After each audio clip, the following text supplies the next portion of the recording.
ফিতরা আদায়ের সঠিক নিয়ম জানতে চাই। প্রবাসীদের ফিতরা আদায়ের বিধান কি? আমরা কি দেশের হিসাব করে ফিতরা আদায় করবো নাকি যেখানে থাকি ওই জায়গার হিসাবে দেওয়া লাগবে? যে জাকাতের টাকা কাউকে না বলে দেওয়া যায় হবে কিনা এবং ভাই বোনকে জাকাত দেওয়া যাবে কিনা? ফিতরা আদায়ের সঠিক সময় জানতে চাই। জাকাতের টাকা দিয়ে কি এতিমখানা এতিমদের ইফতার করানো যাবে? জাকাতের টাকা দিয়ে কোনো এতিম বিধবার ঘর করে দেওয়া যাবে কিনা? জুমার দিন মহিলারা কয়টা বাজে জোহরের নামাজ পড়তে পারবে? একজন নারী কতটুকু স্বর্ণ ব্যবহার করতে পারবেন আর কতটুকু হলে জাকাত দিতে হবে? ছোট বাচ্চা শুধুই বুকের দুধ খায়, রোজা রাখলে বাবুর আমাশয় হয়, করণীয় কি? রোজা রেখে মুখে গুল দিলে রোজা হবে কিনা? শ্বশুরের হাত পা টিপে দেওয়া পুত্রবধূর জন্য জায়েজ আছে কিনা? তারাবির 4 রাকাত পরপর প্রচলিত যে দোয়াটি পড়া হয় এ সম্পর্কে আপনি বলেছেন এটি হাদিসে নেই, অথচ একজন আলেম দাবি করেছেন এটি হাদিসে আছে। এ ব্যাপারে আপনি কি বলবেন? রোজা অবস্থায় কি রক্তদান করা যাবে? ছোট বাচ্চা থাকা 20 রাকাত তারাবি নামাজ পড়তে পারে, কষ্ট হয়, সেক্ষেত্রে নামাজ কমিয়ে পড়া যাবে কিনা? চলুন আমরা এবার আপনাদের প্রশ্নোত্তর আলোকিত ভবনে প্রবেশ করি। কাশফিয়া ইসলাম লিখেছেন, আমার মেয়ের বয়স 11 বছর 4 মাস। আমার মেয়ের রোজা কি ফরজ হয়েছে? মেয়ের প্রতি মাসে পিরিয়ড হয়। জি বোন, অবশ্যই আপনার মেয়ের রোজা ফরজ হয়েছে, তাকে রোজা রাখতে হবে। শারমিন আক্তার আপনি লিখেছেন, রোজা রাখা অবস্থায় কি মুখে স্নো পাউডার ব্যবহার করা যাবে? যাবে, কোনো অসুবিধা নেই, কারণ রোজার কোনো ক্ষতি হবে না। তবে আপনার ঠোঁট হয়ে এটার জন্য মুখে না যায় সেটা যেন আপনি চেষ্টা করবেন।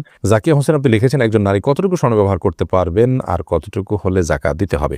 দেখুন, ব্যবহারের স্বর্ণে জাকাত দিতে হবে, এটাই অধিকতর শক্তিশালী মত। যদি অনেক ওলামা ইকরাম বলেছেন ব্যবহারের স্বর্ণে জাকাত দিতে হবে না। অতএব আপনি কতটুকু স্বর্ণ ব্যবহার করছেন এটি ইস্যু নয়, আপনি যতটুকু স্বর্ণ ব্যবহার করছেন এটা নেশাবে পড়ছে কিনা। নেশাবে পড়লে আপনাকে জাকাত দিতে হবে, সেটা কম হোক আর বেশি হোক, যদি নেশাবে হয় আপনাকে জাকাত দিতে হবে। শ্রীমু খান আপনি লিখেছেন, জাকাতের টাকা দিয়ে কি এতিমখানা এতিমদের ইফতার করানো যাবে?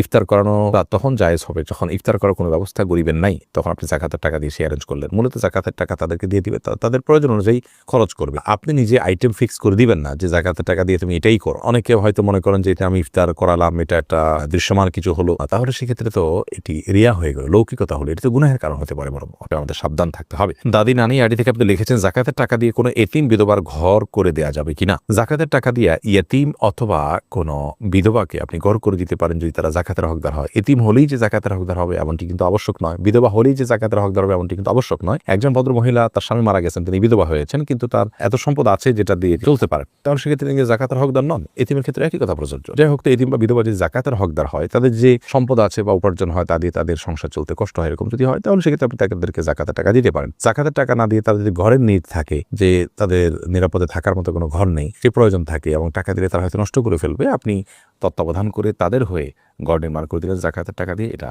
জায়েজ হবে। শিবলু আইডি থেকে আপনি লিখেছেন, রোজা রেখে মুখে গুল দিলে রোজা হবে কিনা? ভাই শিবলু, সাধারণত গুল খেয়ে থাকেন বা মুখে নিয়ে থাকেন, আমরা দেখি তারা মুখের এক পাশে দিয়ে দীর্ঘ সময়টাকে ফেলে রাখেন। তো মুখের এক পাশে গুল দিয়ে যদি ফেলে রাখেন, থুতুর সাথে সেই গুল আপনার পেটে যাবে, একটু হলেও যাবে, অল্প হলেও যাবে, সেই সম্ভাবনা খুবই স্বাভাবিক, যার কারণে এটি জায়েজ হবে না। রোজা রেখে এটি করলে রোজা ভঙ্গ হতে পারে, রোজা ভঙ্গ হবে।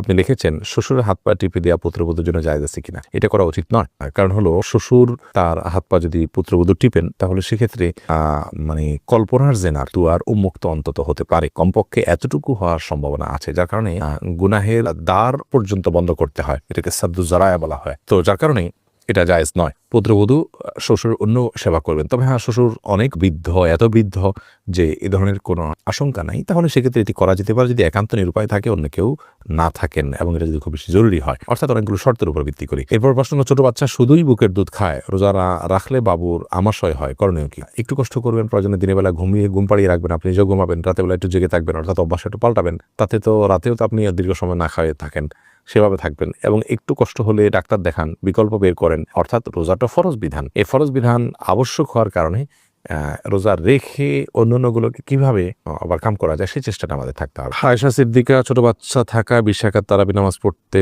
পারে, কষ্ট হয়, সেক্ষেত্রে নামাজ কমিয়ে পড়া যাবে কিনা? কখন আপনি অসুবিধা হলো কম পড়লেন, কোনো অসুবিধা নেই। নফল যেহেতু এটা আপনার অসুবিধার কারণে আপনি একটু কম পড়লেন বা ভেঙে পড়লেন, এই সুযোগগুলো কিন্তু আছে। হাবিবা আইরিন আপনি লিখেছেন, জুমার দিন মহিলারা কয়টা বাজে জোহরের নামাজ পড়তে পারবে?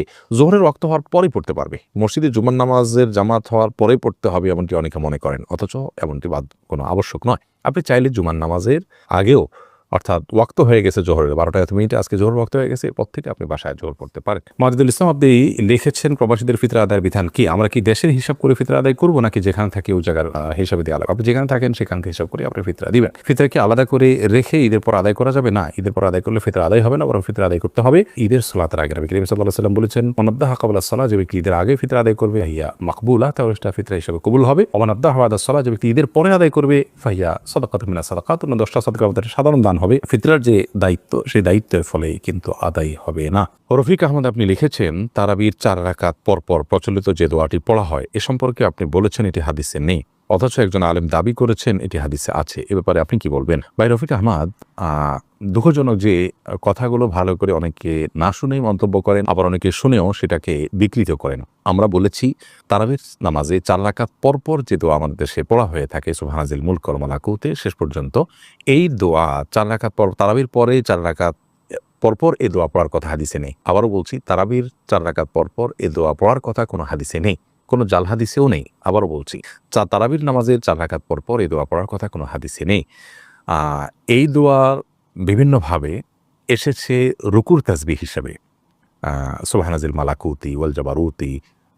রুকুতে নবী করিম সাল্লাল্লাহু আলাইহি ওয়াসাল্লাম সুবহানাল্লাহিল আযীমের জায়গায় আপনার এই তাসবিহ পাঠ করতেন, এ দোয়া পাঠ করতেন। তো রুকুর তাসবিহকে এনে যদি আপনি 4 রাকাত পরপর যে আমরা বৈঠক করে থাকি, বসে থাকি আরামের জন্য, রেস্টের জন্য, সেই জায়গায় আপনি সেট করেন, তার জন্য আপনার তো প্রুফ লাগবে। যেটা রুকুতে করতে বলা হয়েছে সেটা আপনি এখানে করছেন, তার ভিত্তিটা কি? সেখানে আমি বলেছি যে কোনো হাদিসের ভিত্তি নেই। তো সেই মর্মে যদি কোনো হাদিস থাকে যে হ্যাঁ তারাবির পর 4 রাকাত পরপর এই দোয়া পড়ার কথা বলা হয়েছে, তাহলে সেটা উপস্থাপন করা যেতে পারে। এরকম কোনো হাদিস তো নেই। ফতোয়া শামিতে আছে, ফতোয়া শামিতে থাকার মানে তো হাদিস নয়। ফতোয়া শামি তো ফতোয়ার কিতাব। ফতোয়ার কিতাবে যদি কোনো কথা থাকে, কোনো আমলকে সুন্নাহ বলা হয় কথার কথা, কিন্তু হাদিসে তার কোনো প্রুফ না থাকে, তাহলে এটাকে আমরা সুন্নাহ বলতে পারি না। তো আমি যেটা বলেছি এটা পরিষ্কার যে 4 রাকাত পরপর, তারাবির 4 রাকাত পরপর এই দোয়া পড়ার কথা কোনো হাদিসে নেই। অতএব এই দোয়া আছে অন্য কোথাও পড়ার জন্য, সেই হাদিস এনে যদি আপনি 4 রাকাত পরপর পড়ার বিষয়টি প্রমাণ করেন, তাহলে সেটা তো অবশ্যই অগ্রহণযোগ্য এবং হাস্যকর হবে। আশা করি বিষয়টি পরিষ্কার হয়েছে। করিম আপনি লিখেছেন, ফিতরা আদায়ের সঠিক নিয়ম জানতে চাই, সঠিক সময় জানতে চাই। ফিতরা আদায়ের সঠিক সময় হলো চাঁদ উঠেছে শাওয়াল মাসের, অর্থাৎ ঈদের চাঁদ উঠেছে তখন থেকে নিয়ে ঈদের নামাজের আগ পর্যন্ত, এই টাইমটার মধ্যে, রাতের মধ্যে, সকালের আগে আগে আপনি গরিবের কাছে পৌঁছাবেন। এটা হলো ফিতরা আদায়ের মূল টাইম। এই সময়ের মধ্যে এত অল্প সময়, শর্ট টাইমে ফিতরা আদায় করা যদি কঠিন হয় মনে হয়, তাহলে 2-1 দিন আগেও ফিতরা আদায় করাকে জায়েজ বলেছেন ফুকাহায়ে কেরাম। তবে কোন অবস্থাতেই ঈদের নামাজের পরে আদায় করলে সেটি জায়েজ হবে না, যেহেতু হাদিসে সুস্পষ্টভাবে এবারে বক্তব্য রয়েছেন। নবী সাল্লাল্লাহু আলাইহি ওয়াসাল্লাম বলেছেন, ফামান আদ্দাহা ক্বাবলাল সালাহ, যে ব্যক্তি ঈদের নামাজের আগে ফিতরা আদায় করলো, ফাহিয়া মাকবুলাহ, তাহলে সেটি ফিতর হিসেবে আল্লাহর কাছে গ্রহণযোগ্য হবে ইনশাআল্লাহ। আর ওয়ামান আদ্দাহা বাদাস সালাত, যে ঈদের পরে আদায় করবে, ঈদের নামাজের পরে, ফাহিয়া সাদাকাত মিনাস সাদাকাত, তাহলে সেটা অন্য 10টা সাদকার মতো একটা সাদকা বা দান হবে। এটা কোনো ফিতরা হিসাবে বিবেচিত হবে না। যাকাতের টাকা কাউকে না বলে দেওয়া জায়েজ হবে কিনা, এবং ভাই বোনকে যাকাত দেওয়া যাবে কিনা? ভাই বোন তারা যদি প্রাপ্তবয়স্ক হয়ে থাকে, অভাবী থাকে, যাকাতের হকদার থাকে, তাদেরকে অবশ্যই যাকাতের টাকা দেওয়া যাবে। যাকাতের টাকা দিয়ে স্বাবলম্বীও করে দেওয়া যাবে, এবং যাকাতের টাকা দেওয়ার সময় যাকাত যিনি নিচ্ছেন তাকে না বলেও দেওয়া যাবে। আপনি মনোনিয়ত করলেন যাকাত দিচ্ছেন, তাকে বললেন যে এটা আপনি খরচ করেন, আপনি নিয়ত করলেন যাকাত থেকে দিচ্ছেন, এটা যথেষ্ট হবে। তাকে বলে দেওয়াটা এটা আবশ্যক কোনো বিষয় নয়।